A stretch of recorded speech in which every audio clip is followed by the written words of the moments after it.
Ал Атырау облысында сайлау комиссиясының мүшелері дауыс берушілер тізімін нақтылауда. Өңірдегі дауыс беруге құқылы 302.186 сайлаушы 20 наурызда 234 сайлау учаскесінде өз таңдауларын жасайды. Ол күні облыста вақталық әдіспен жұмыс істейтіндер де дауыс бере алады.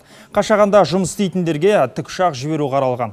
Ал Батыс Қазақстан облысында дауыс беруге құқылы 431 мың азамат бар. Былтырғыдан 27 мыңға артқан.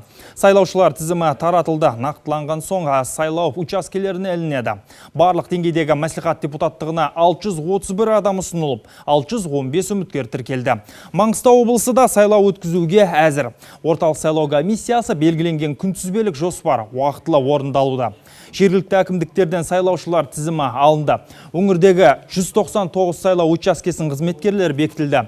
4 наурыздан әр азамат тізімде бар жоғын ат жөнін дұрыс жазылғанын анықтай алады.